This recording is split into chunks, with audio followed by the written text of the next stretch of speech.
Talvez você tenha feito constantemente estas perguntas. Onde posso encontrar refúgio num mundo cheio de conflitos? Ou, como e onde posso encontrar força para vencer nesse mundo que oferece tantas derrotas? Acompanhe agora com o pastor Edson Bruno mais um programa Encontro com a Palavra.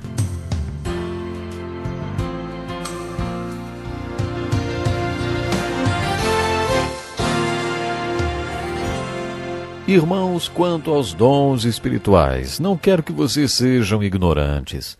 Vocês sabem que quando eram pagãos, de uma forma ou de outra, eram fortemente atraídos e levados para os ídolos mudos.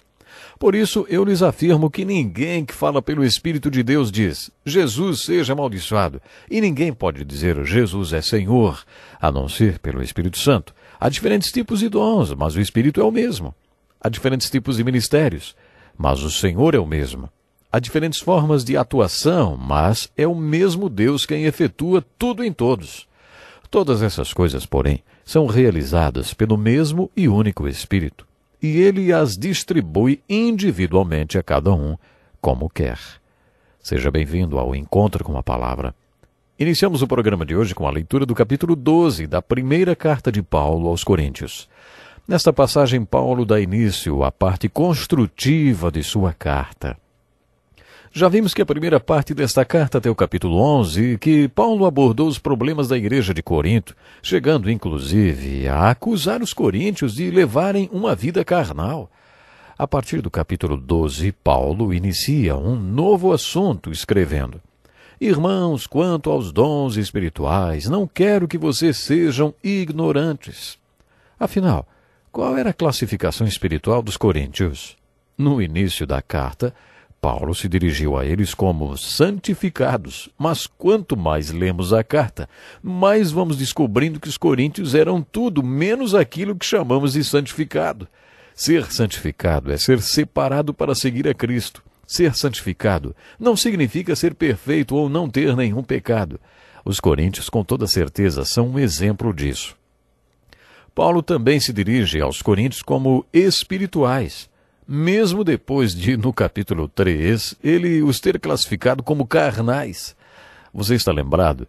Irmãos, não lhes pude falar como a espirituais, mas como a carnais, como a crianças em Cristo. Começamos então a nos perguntar, eram santificados carnais ou espirituais, hein? Paulo inicia o capítulo 12 dizendo, Irmãos, quanto aos dons espirituais, não quero que vocês sejam ignorantes. Os coríntios não eram ignorantes, pelo contrário, eles eram muito instruídos, nem eram ignorantes a respeito do Espírito Santo. Eles eram espirituais, santificados. Eles tinham dons espirituais. Eles sabiam da existência do Espírito Santo, mas desconheciam sua função. Isso Paulo discute no capítulo 12 de 1 Coríntios, as funções do Espírito Santo. Paulo começa a dar esta explicação sobre as funções do Espírito Santo mais ou menos assim. É assim que o Espírito Santo trabalha. O Espírito Santo dá dons espirituais às pessoas espirituais. Estes dons espirituais dão às pessoas espirituais capacidade para exercer ministérios espirituais. À medida que essas pessoas, com seus dons espirituais, começam a exercer seus ministérios espirituais, o Espírito Santo unge seus dons e as manifestações destes dons através dos seus ministérios. No início deste capítulo, Paulo está dizendo que há variedades de dons. O Espírito Santo não dá o mesmo dom para todas as pessoas da sua igreja, o que significa que há uma variedade de ministérios. Paulo também diz que há diferentes formas de atuação. Isso significa unção, que capacita o povo de Deus a ter ministérios espirituais onde seus dons podem ser ministrados. À medida que o povo exerce esses dons, o Espírito Santo dá unção aos seus ministérios. Pessoas espirituais não têm os mesmos dons nem os mesmos ministérios. O Espírito Santo não derrama as mesmas unções sobre os ministérios. Poderíamos traduzir o mesmo texto de uma outra maneira. Por exemplo, assim: Os homens têm diferentes dons, mas todos estes dons vêm do mesmo Espírito. Há diferentes formas de servir a Deus, mas todos servem ao mesmo Deus, ou ao mesmo Senhor. Deus trabalha através de diferentes homens e de diferentes maneiras, mas é o mesmo Deus que atinge seus propósitos através de todos eles. A cada homem é dado um dom pelo Espírito Santo que poderá ser usado para o bem comum. E por trás de todos estes dons está a forma de atuação do Espírito Santo, que distribui para cada um conforme a sua vontade. Como o corpo humano tem muitas partes que formam uma única unidade, assim é o corpo de Cristo. Neste capítulo, o apóstolo Paulo, à medida que fala sobre as funções do Espírito Santo, também enfatiza dois princípios que aparentemente são opostos entre si: a diversidade e a unidade. Ele enfatiza o princípio da diversidade. Procure observar quantas vezes ele usa a palavra diversidade, diversidade e diversidade.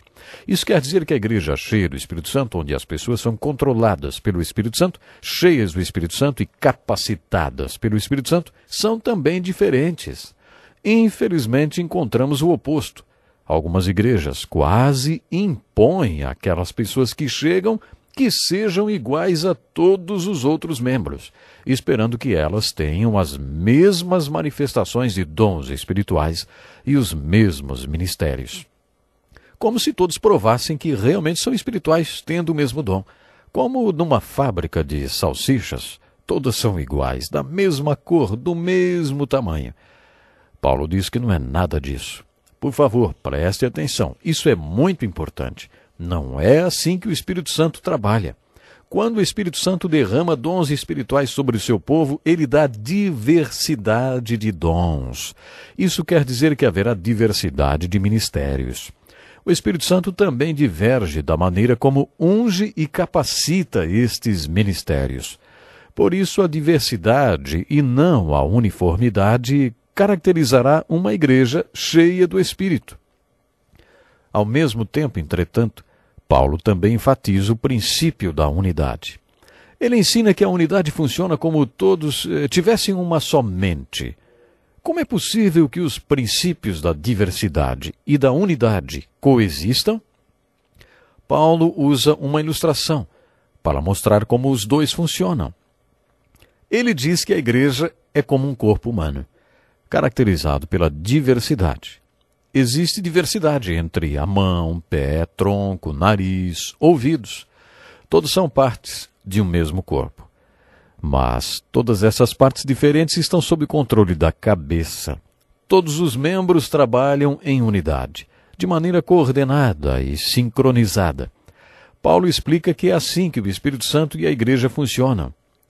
O versículo 42 de Atos 2 afirma que aqueles que se converteram no dia de Pentecostes dedicavam-se ao ensino dos apóstolos e à comunhão, ao partir do pão e às orações. Você está lembrado que comentamos isso quando fizemos o estudo das marcas visíveis da igreja invisível? Vamos parar um pouquinho para relembrar quais são as marcas. Ilustramos as marcas da igreja invisível como se fossem impressões digitais de uma mão. As impressões do polegar são o evangelismo, já que 3.000 se converteram no dia de Pentecostes, quando a igreja nasceu. E as impressões do indicador, o ensino. Do dedo médio a comunhão, ou a koinonia. Lembram da koinonia, comunhão? As impressões do dedo anular, a adoração, ou amor pelo Senhor.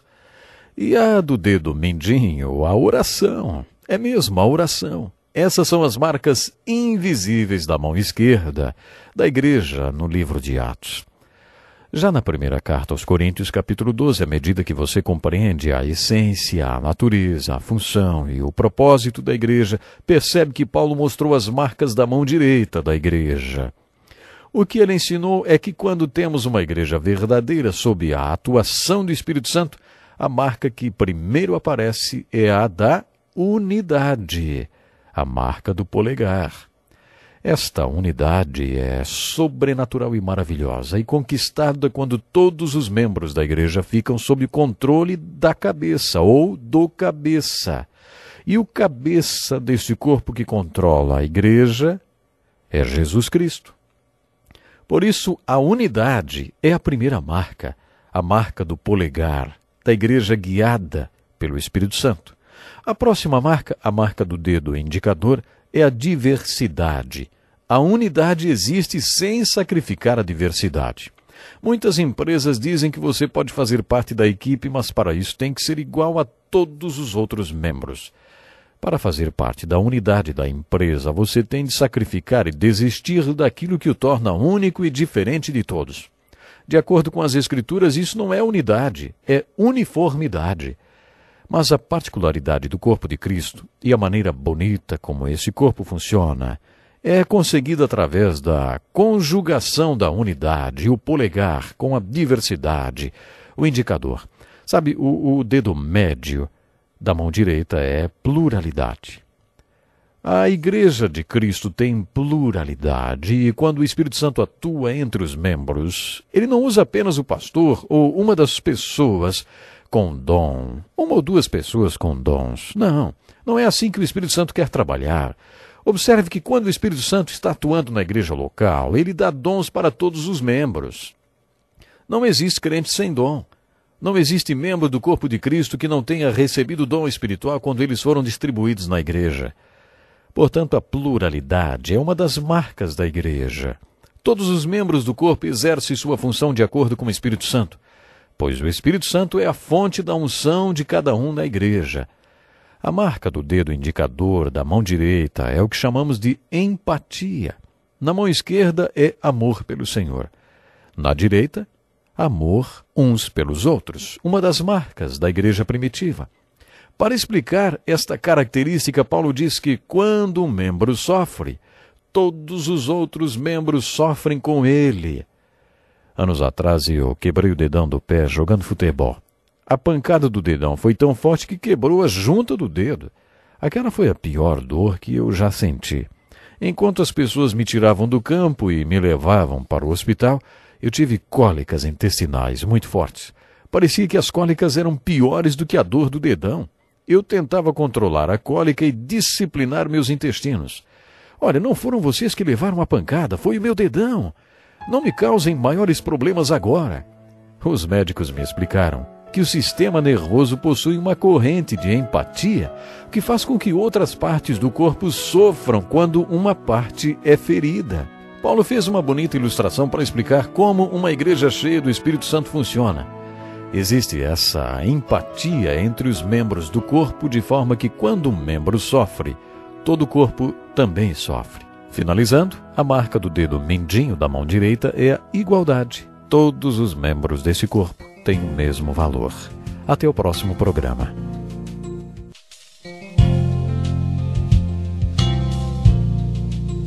Que lição importantíssima. Obrigado, pastor Edson Bruno. Prezado ouvinte, coloque em prática o que você ouviu aqui. Sem dúvida, sua vida será grandemente abençoada.